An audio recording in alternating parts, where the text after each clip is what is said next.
Que el Señor les bendiga, hermanos.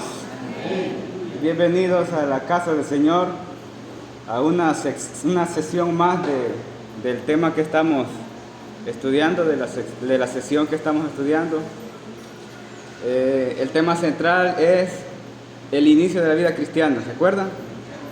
Y estamos viendo el comienzo de una vida en Cristo, cómo se inicia y hacia dónde va.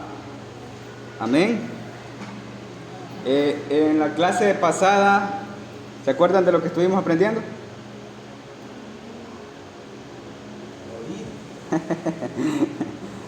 En la clase pasada estuvimos aprendiendo acerca de la obra de Cristo en una vida. ¿Se acuerdan? Estuvimos viendo de que el ser humano fue una creación perfecta, pero que realmente está sumamente caído, con una naturaleza de pecado, y que su condición no es una condición simple, es una condición grave, ¿sí? Y es tan grave de que no es que está enfermo, sino que está muerto. Y ese va a ser el tema que vamos a desarrollar el día de hoy: muertos resucitados. Muertos resucitados, ese es el tema del día de hoy. Antes de comenzar, vamos a hacer una pequeña oración para que el Señor abra nuestros corazones. Oramos al Señor. Eterno Dios, soberano, estamos en tu presencia, Señor. Sabemos que somos indignos de tu amor, de tu misericordia, pero nos hemos reunido para que tu palabra, Señor, alumbre nuestra vida, para que tu palabra despeje, Dios mío, la oscuridad y nos haga ver tu luz. Llévanos hacia donde tú deseas que nosotros vayamos. Pon tu mano poderosa, Señor, en nuestras mentes y escribe tu palabra en nuestras mentes y en nuestros corazones. En el nombre de Jesús te lo pedimos, Señor.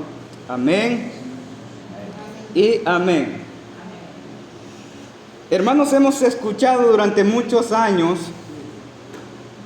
maneras y formas distintas de presentar el Evangelio. Se han diseñado métodos de evangelismo, técnicas de llamamiento, métodos de manipulación psicológica para que la gente venga a Cristo. Es algo extremo, pero existe. También hay métodos de atracción juvenil, tácticas de evangelismo y maneras de presentar a Cristo sin que el pecador se sienta ofendido, tratando de mostrar a Cristo como el más grande caballero que respeta la decisión de su libre albedrío, y que el Señor llega a su vida, toca, y si le abren las puertas del corazón, Jesús entra, y si no, pues Él no entra a la fuerza. Y esto da la idea a las personas como que presentamos a Cristo en una manera de seducción, como que tratamos de persuadirles y atraerles, suplicando a las personas que vengan a probar la vida en Cristo, haciendo de que les atraiga este estilo de vida dentro de la iglesia para que se sientan incluidos. Y eso se hace con el fin de que los inconversos no sientan radical la transición del mundo a la iglesia. Al evangelizar, muchos hermanos, y me incluyo porque en algún momento yo también lo hice, usamos el versículo con buena intención, porque no tiene mala intención. Usamos el versículo: si oyeres hoy su voz, no endurezcáis tu corazón. Y lo hacemos con buena intención, yo sé que sí. Lo hacemos con el deseo que la otra persona venga a Cristo, porque nos da pesar que rechace a Jesús. porque nosotros sabemos a quién rechaza y qué es lo que rechaza y lo que eso significa. Pero usar este versículo con un inconverso es incorrecto, porque este versículo no fue escrito para personas inconversas. Así que no podríamos usar ese versículo. Antes que todo, debemos tener claro, muy claro, quiénes somos nosotros, cuál es nuestra condición, y también tenemos que tener claro quién es Dios. ¿Cuál es el poder que tenemos nosotros y cuál es el poder que tiene Dios? Esto implica entender cuál es la condición real de una vida sin Cristo. Y una persona sin Cristo definitivamente está muerta espiritualmente. No tiene ningún sentido espiritual funcionando. ¿Qué reacción podría tener un muerto ante la proposición de un cristiano bien intencionado que con amor le predica de Cristo? No podría tener una reacción. La condición real desde la caída es la naturaleza de pecado con la cual los cristianos luchamos durante todo el proceso de crecimiento espiritual hasta la conformación de la plenitud de Cristo en nuestra vida. Pero los inconversos no luchan con esa naturaleza caída. No les afecta ni les perjudica en sus decisiones. Viven prisioneros y esclavos de esa naturaleza. Ellos pecan con libertad y sienten satisfacción en sus pecados. Pero ellos no ignoran que son pecados. En su razonamiento ellos lo saben, porque en alguna medida saben que están haciendo lo malo ante los ojos de Dios. Pero vamos a hablar de las personas que no conocen a Cristo. Personas que no conocen a Cristo. Y no me estoy refiriendo a conocerle en el sentido de la historia de Jesús. No me estoy refiriendo al concepto de religiosidad, porque hay muchas personas que conocen la historia de Jesús mucho mejor que nosotros. ¿Sí? No me estoy refiriendo a un concepto de teísmo, sino de los que conocen a Jesucristo en relación a su presencia y su afecto divino como una experiencia personal transformadora. Eso es muy diferente.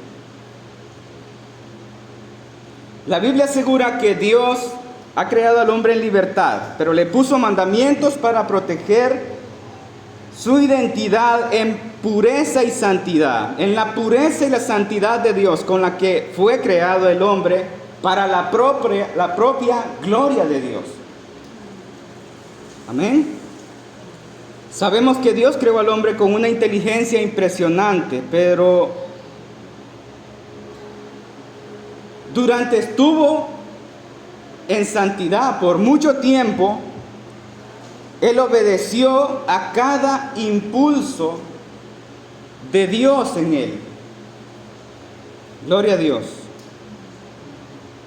Por mucho tiempo solo obedecía y obraba en santidad porque estaba inclinada en obediencia a los impulsos de Dios en la esencia de su ser. Pero el hombre permaneció libre de elección en completa santidad y pureza, hasta que un día inclinó su corazón a un impulso perverso que no provenía de Dios, sino que iba en contra de las leyes de Dios. El ser humano, después de la caída, no se le restringe su capacidad intelectual. Ahora con mucha mayor conciencia reconoce cuáles son sus pecados en contra de Dios. Y la Biblia dice del hombre que todos los designios de su corazón son de continuo solamente al mal, y que no hay nadie bueno, que engañoso es el corazón y perverso, y que Dios conoce, pesa y juzga los corazones. ¿Así lo dice? Amén. No hay excepciones ni grupos selectos de personas buenas y sin pecado. No hay. En la historia, hermanos, hay muchas teologías sacadas de la Biblia. Esto es importante. Muchas teologías sacadas de la Biblia. Y hay diferentes interpretaciones teológicas, pero solo hay 3 tipos de pensamientos genéricos a los que se puede inclinar la teología. 3 tipos de pensamientos genéricos a los que se puede inclinar la teología. En el siglo IV, tiempo donde hubo mucho silencio con respecto a la verdad de la palabra de Dios y sus doctrinas enseñadas por los apóstoles, ya habían pasado muchos años después de la muerte del último apóstol, cuando esto pasó. Los apóstoles conocían y enseñaron la verdad defendiendo las doctrinas con pureza de las falsas doctrinas. Vemos a un Pablo que en sus cartas dice que habían indoctos que torcían la verdad a su conveniencia. En ese tiempo ya se levantaban personas con falsas doctrinas. Pablo habla de los anatemas y les llama perros y lobos rapaces. Yo sé que usted ha leído de eso. Pero después de estos años, en el siglo IV, vuelve a resurgir debates con respecto a las doctrinas, a la verdad de las doctrinas. Históricamente, estos pensamientos genéricos provienen de 3 tipos de personas. 3 tipos de personas, pero en realidad son 2 personas que hicieron un debate. Y estas personas fueron Agustín de Hipona y Pelagio. Así se llama. Agustín de Hipona y Pelagio. Agustín defendía la doctrina hacia la verdad y Pelagio contrarrestaba lo que Agustín decía. Ellos son los que históricamente debatieron muchos temas, pero de ahí proviene la inclinación de las doctrinas. Y es importante conocer esta parte de la historia porque solo así, hermanos, solo así podremos identificar lo que se dice y se sostiene en muchas iglesias, porque estos pensamientos afectaron fuertemente la manera de entender el Evangelio al punto de no tener claridad de lo que la palabra del Señor enseña. Los pensamientos presentados históricamente con inclinaciones teológicas después de los debates se definen como pelagianismo, semipelagianismo y agustinianismo. ¿Sí? Pelagianismo, semipelagianismo y agustinianismo. El pelagianismo, Pelagio, pensaba que la gracia de Dios de ninguna manera era necesaria. Escuche eso. Y defendía que el hombre tiene dentro de sí la capacidad de poder guardar los mandamientos de Dios para ser redimido sin ayuda alguna de la gracia divina. Pero si había gracia, esta ayudaba a las personas a ser salvos. Pero es ayuda. ¿Estamos? Pero el hombre tiene la capacidad de obedecer los mandamientos de Dios sin ayuda de la gracia divina. Eso defendía Pelagio.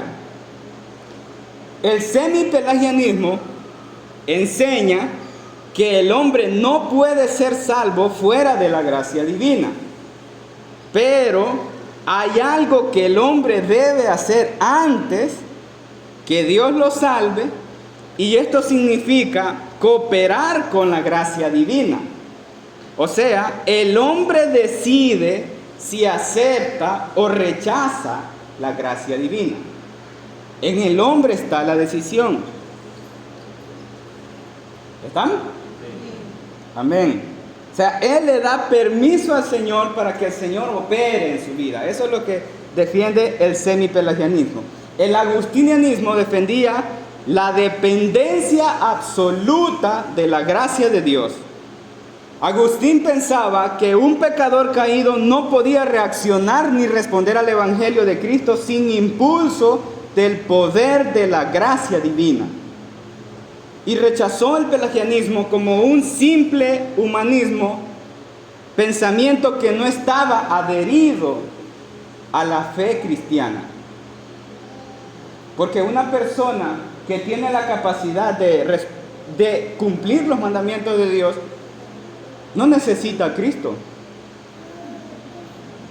porque puede cumplir todos los mandamientos de Dios sin gracia divina. Entonces Agustín y el agustinianismo rechazaron esta ideología como que fuera parte de la fe cristiana. Amén. Actualmente, hermanos, cada denominación tiene su inclinación de doctrinas a estas tres ideas genéricas. Incluso defienden doctrinas adecuadas a su pensamiento. Voy a poner un ejemplo, no es que así sea, pero voy a poner un ejemplo para que lo entendamos. Las iglesias pelagianas creen que las personas son capaces de cumplir los mandamientos de Dios y ser santos en este mundo por sus propias decisiones y sus méritos. Hay iglesias que piensan así. Ahora, las iglesias semipelagianas creen que las personas deciden aceptar o rechazar a Cristo y solo en ellos está la decisión absoluta de venir y aceptar la gracia divina o rechazarla.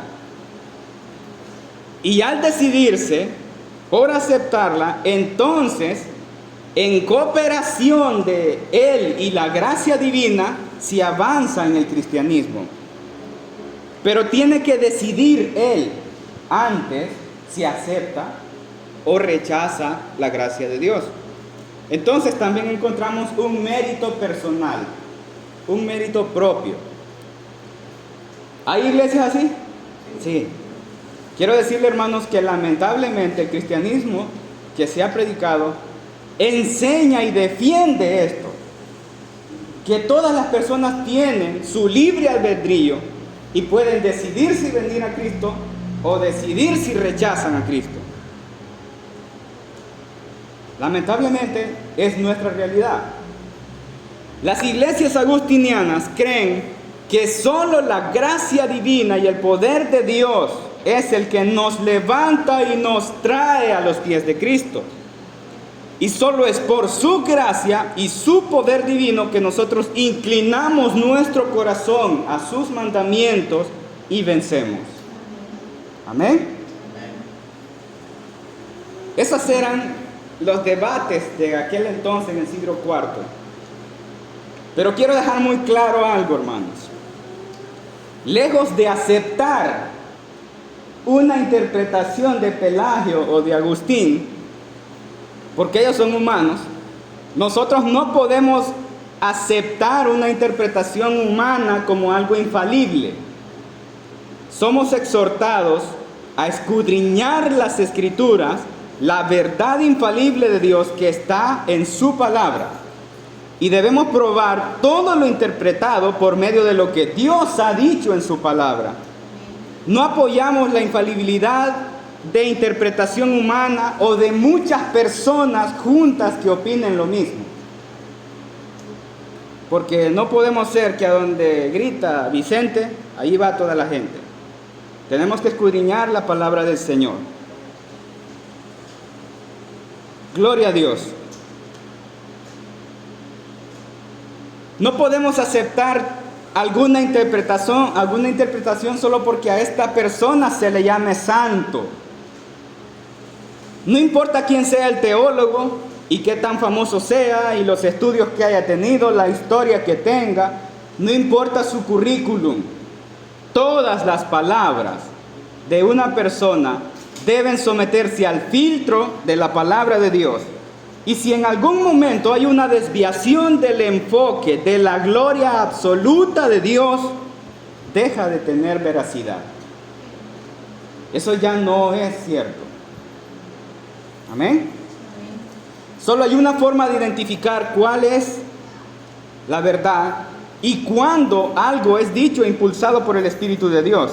La idea central de la interpretación le dará toda la gloria a Dios, porque solo a Él le pertenece.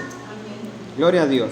De lo contrario, esa idea va a resaltar la capacidad y elección humana sin gracia de Dios o cooperando con la gracia de Dios.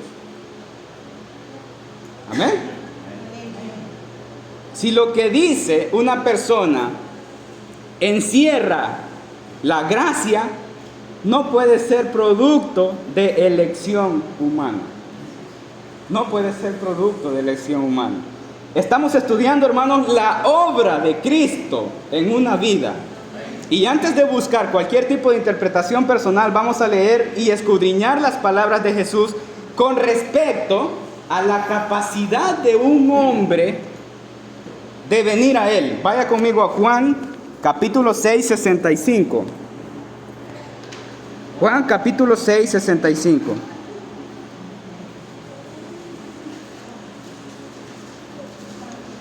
Juan, capítulo 6, 65. Dice la palabra de Dios: y dijo, por eso os he dicho, esto lo está diciendo Jesús, hermano, por eso os he dicho que ninguno puede venir a mí si no le fuere dado del Padre. Amén. Dice ninguno. Amén. Esa declaración es una declaración absoluta, universal. Ninguno. Y en otras traducciones dice, nadie puede venir a mí si no le fuere dado por el Padre. Pues la palabra ahí es ninguno. Y la siguiente palabra es puede. Puede es una declaración de poder, hermanos. Es una declaración que da la facultad de acción. Y el Señor está diciendo, ninguno puede.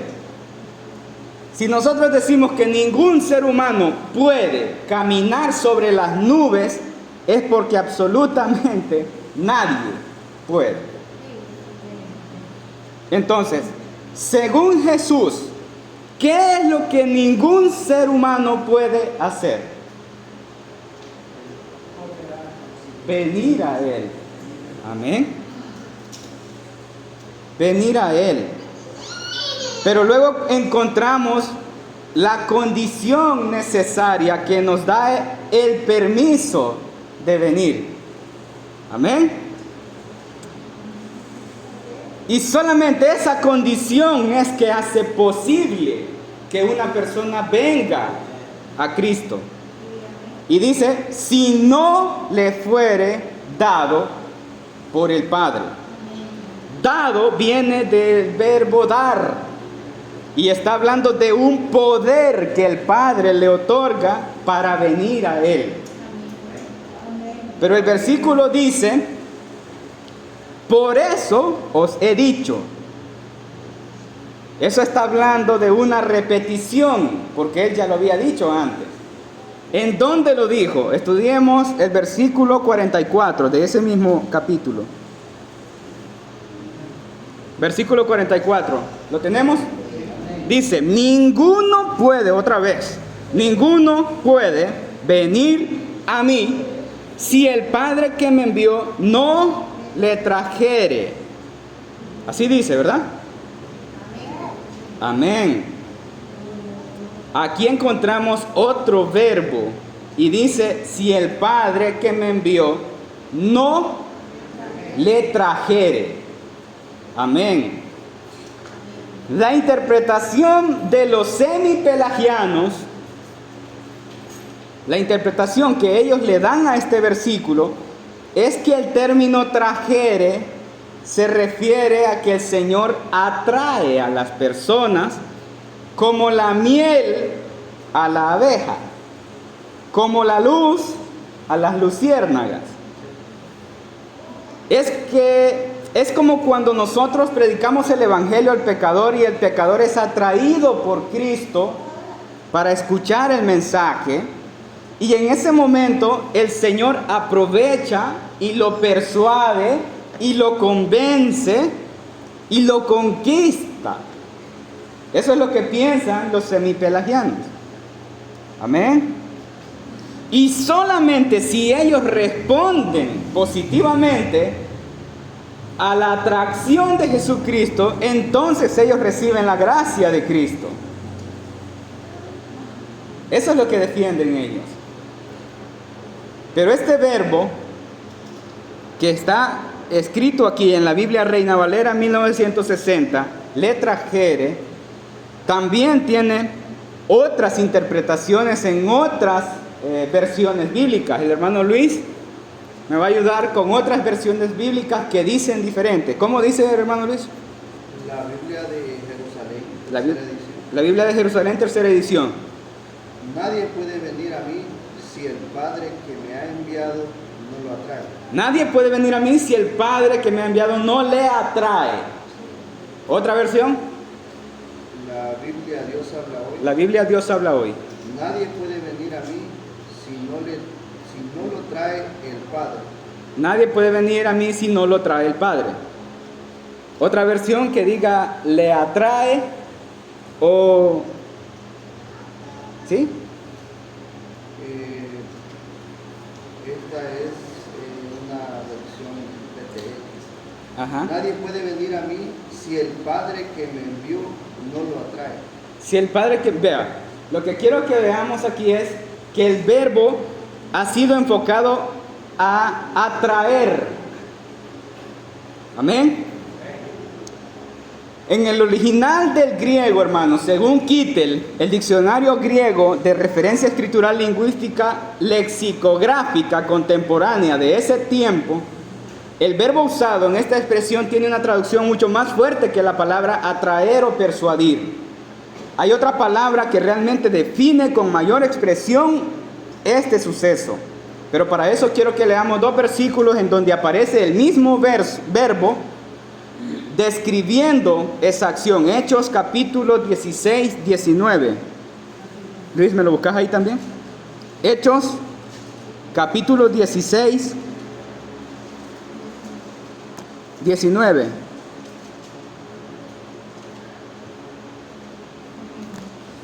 En la Reina Valera dice: pero viendo sus amos lo que había salido la esperanza de su ganancia, prendieron a Pablo y a Silas y los trajeron al foro ante las autoridades.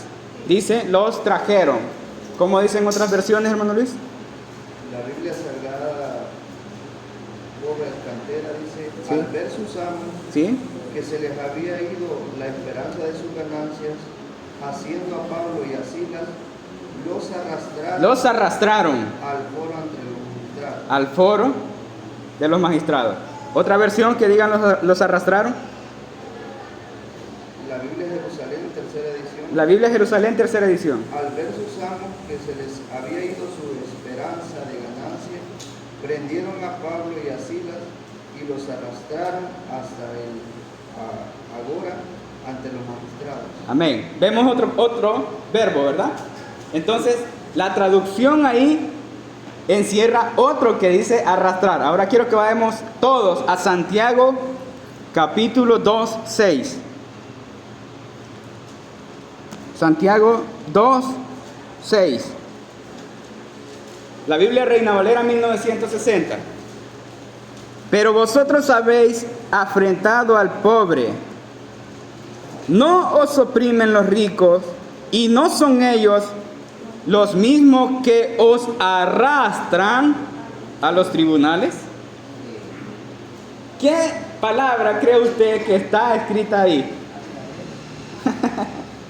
Es la misma palabra en el griego que estaba allá. Y quiero contar de manera rápida una pequeña historia. Hubo un debate. El doctor Richard Charles sostuvo un debate en el que se mencionó este versículo y él defendía la palabra indicada indiscutiblemente que está escrita aquí, y que la palabra correcta era arrastrar. Esa era la palabra correcta. Y su oponente, con quien él hacía el debate en ese tiempo, era el jefe del departamento del Nuevo Testamento en esa universidad. Él tenía un estudio mucho más profundo escrituralmente que el doctor Arce. Y el maestro de la universidad aceptó esa parte de la traducción, pero insistió que también la traducción estaba correcta si se aplicaba al verbo atraer de esa forma. Y él dijo que este verbo se usó en una expresión en el griego clásico. Era un verbo de descripción que los griegos usaban para la expresión de cuando sacan agua de un pozo. Escuche eso. Los griegos usaban este verbo para hacer entender cuando sacaban agua de un pozo. Y el maestro le dijo al doctor Richard: así que vea, profesor, que este es un uso perfectamente legítimo del verbo, porque el agua no se puede arrastrar. Interesante, ¿va? Así es que estaba correcto según él, porque el agua no se puede arrastrar. Y el doctor Richard se sintió atrapado, se sintió avergonzado, porque él no conocía esa connotación del griego. Y todos los espectadores de toda la universidad se rieron de él, porque él estaba defendiendo que la palabra del Señor decía que eran arrastrados a él. Pero el doctor Arce respondió al profesor: profesor, le concedo que el agua no se puede arrastrar y que nadie puede arrastrar el agua de un pozo. Pero señor, cuando usted saca agua de un pozo, usted se para en la orilla del pozo y se inclina y le dice: agua, agua, agua, ven a mí. Persuade o conquista al agua para que salga del pozo. Le propone salir del pozo cortejándola, convenciéndola. O debe hacer algo que obligue al agua a ir en contra de la gravedad y llevarla hacia usted para colocarla en donde puede ser usada. Ahora todos los espectadores de la universidad se rieron del otro lado. Amén. Y el profesor pasó a otro versículo. Gloria a Dios. Aún ese ejemplo del profesor expone la fuerza de compulsión divina en ese contexto. El verbo traer en ese versículo se traduce como obligar por superioridad irresistible. Amén. La pregunta es: ¿por qué los traductores escribieron de esa forma? Una de las posibles razones por la cual se usó ese término es porque sería ofensivo para los lectores de habla hispana leer: nadie puede venir a mí al menos que el Padre lo arrastre. Amén. Amén. O la otra puede ser: a menos que el Padre lo obligue. Entonces los traductores, por ser un poco cortés, le dieron esa connotación a ese verbo. Amén. Pero los traductores hacen su trabajo de manera profesional. Ellos no deben tener ningún tipo de inclinación de teología.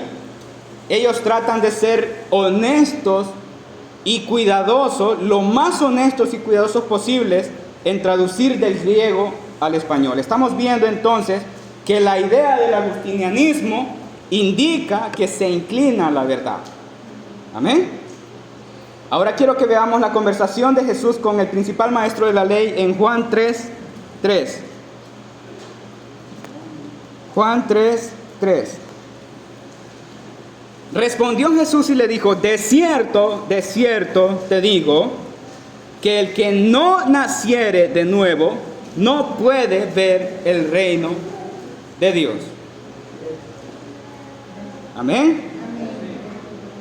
Según Jesús, ¿qué es lo que tiene que pasar antes de ver el reino de Dios? Nacer de nuevo.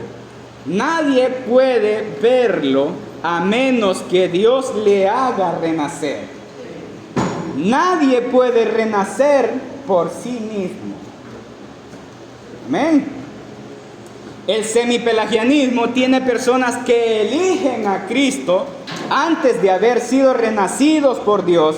Los semipelagianos tienen personas que en su naturaleza de pecado, caída y en esclavitud de pecado, cooperan, diciéndole o cediéndole al Señor el permiso para que deposite la gracia introductoria a la fe. Responden por ellos mismos positivamente a la proposición del Evangelio, aun cuando el Espíritu de Dios no está en ellos ni les ha hecho renacer. Según Jesús, ¿es eso posible? No es posible. Dios mismo dice en su palabra que todos los designios del corazón, de la esencia del ser humano, son maldad. Y tiene una naturaleza de pecado impregnada que le hace esclavo del pecado, y por los designios y apetitos de su carne, él es enemigo de Dios. Leamos Romanos 8:7. Romanos 8:7. Por cuanto los designios de la carne son enemistad contra Dios, porque no se sujetan a la ley del Dios, ni tampoco pueden. En Efesios 2:1 dice que la condición del hombre en el mundo y alejado de Dios es que él está muerto en delitos y pecados. ¿Puede un hombre muerto en delitos y pecados decidir por sí mismo obedecer los mandamientos de Dios, buscarlo y abrir su corazón para que él entre? No puede.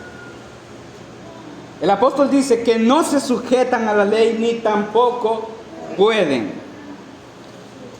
En los mensajes que se predican y nosotros escuchamos, se les trata a los inconversos como personas muy enfermas, pero no muertas. Y lo relacionamos con su conciencia, porque nosotros les vemos vivos, ¿verdad? Nosotros lo relacionamos con su conciencia y su comprensión mental de lo que estamos diciendo. Pero el Evangelio no es carnal, es espiritual. Y aunque humanamente estén vivos, espiritualmente están muertos.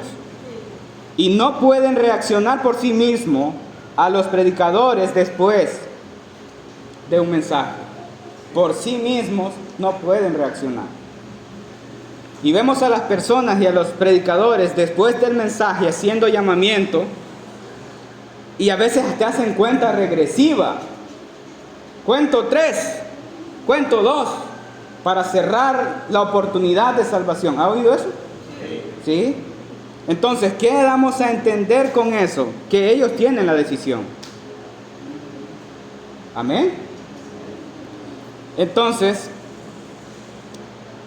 debemos ser conscientes que le predicamos a muertos. Es muy diferente cuando las enseñanzas son para renacidos espirituales. Amén. Es muy diferente porque ellos ya tienen todos sus sentidos abiertos. Ya renacieron. La resurrección es divina.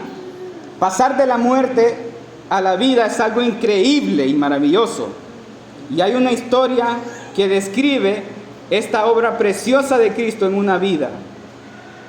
Estudiemos un pasaje asombroso en Juan 11:39.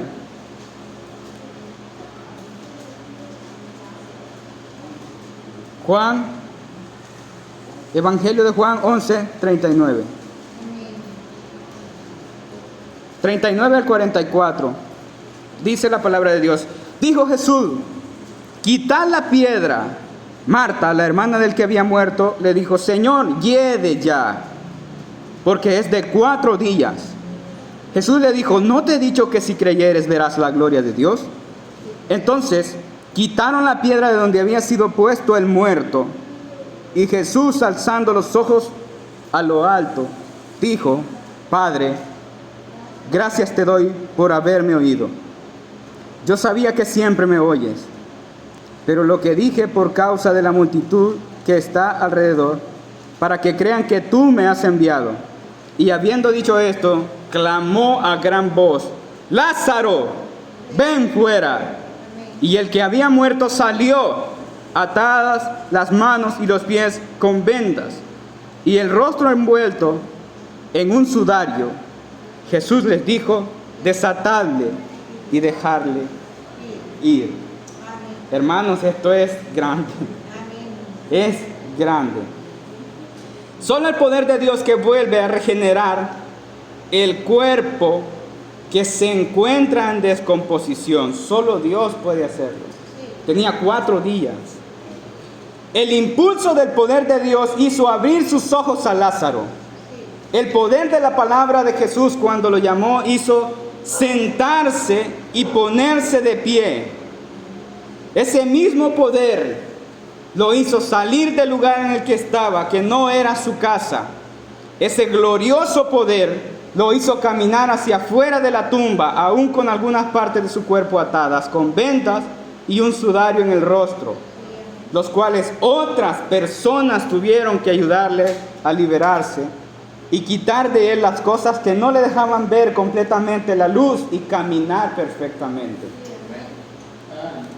Ese es el poder de Cristo ejemplificado en un muerto. Un muerto experimentando la obra gloriosa e inexplicable del poder de Dios. Muertos resucitados. Vea lo que dice Juan capítulo 5. Capítulo 5, versículo 25. Dice Jesús, de cierto os digo, viene la hora, y ahora es, cuando los muertos oirán la voz del Hijo de Dios, y los que la oyeren, gloria a Dios. Todas las personas están muertas en delitos y pecados cuando están en el mundo. Pero cuando Jesucristo les llama, cada una de sus palabras lleva la fuerza y el poder de generar vida en un corazón podrido, un cuerpo y un alma sumamente sucia, espiritualmente viviendo la descomposición y corrupción radical, donde no existe ninguna parte que no esté contaminada. Ahí la palabra de Dios llega y hace que la vida resurja de la muerte.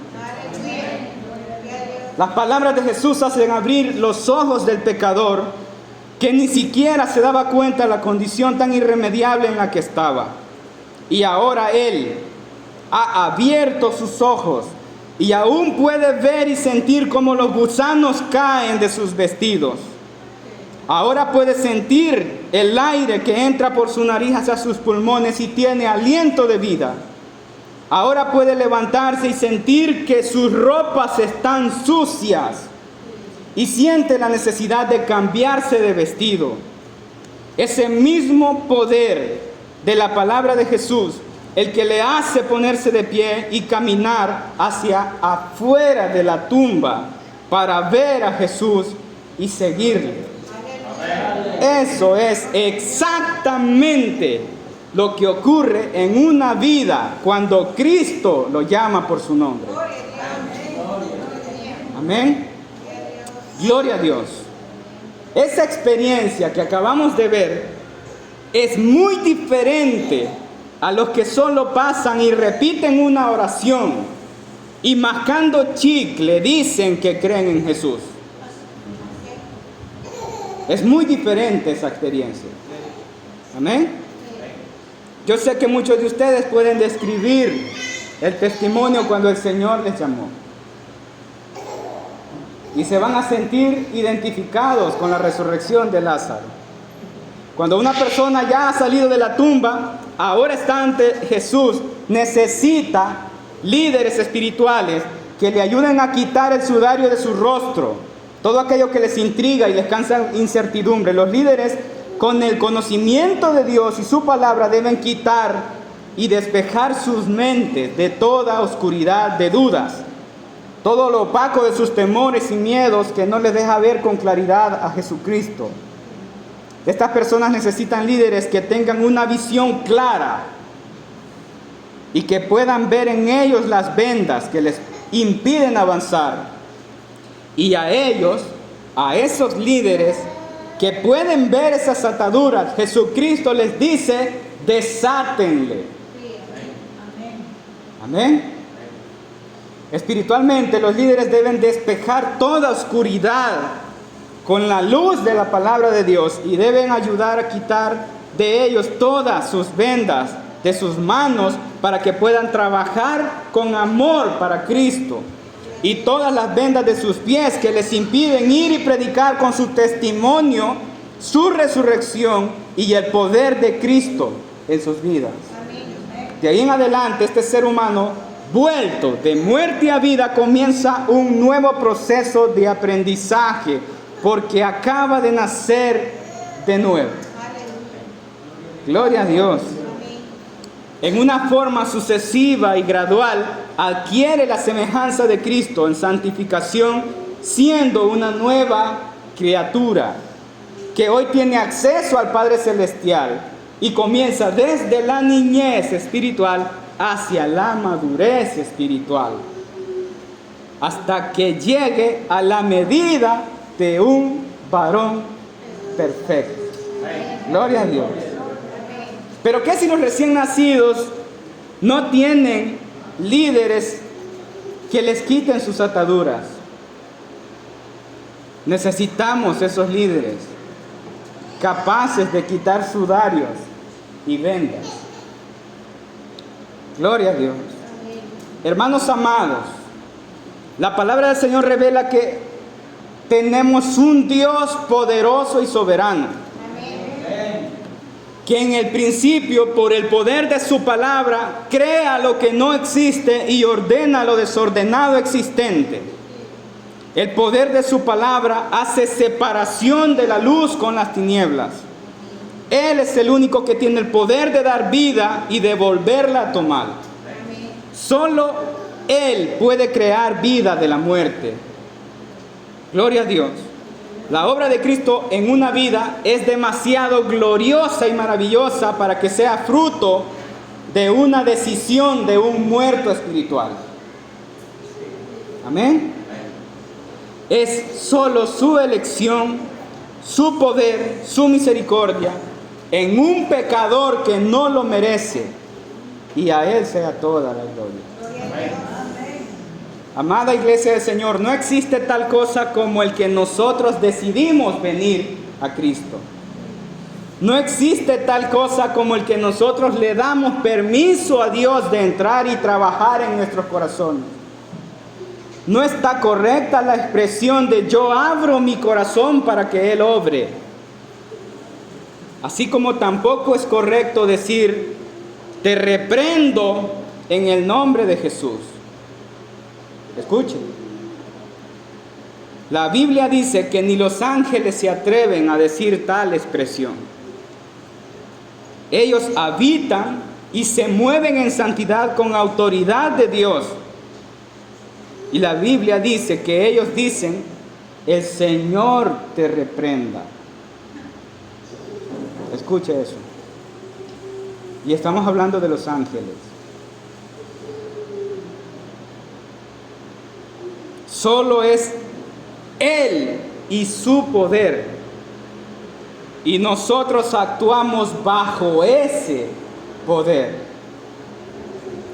No existe tal cosa como que un hombre se incline hacia la justicia y la santidad por sí mismo, incluso estando en Cristo, porque aún lucha con su naturaleza. Amén.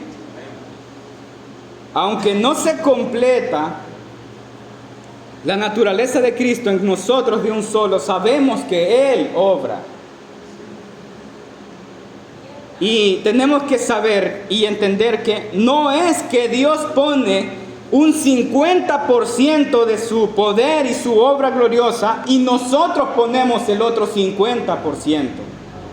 No es que Él pone el 99.9% de su gracia y nosotros ponemos el 0.01 de nuestro poder humano. Es solo su poder, es solo su gracia y solo su misericordia. Amén. Esta es la clase de hoy, hermano. Que el Señor le bendiga.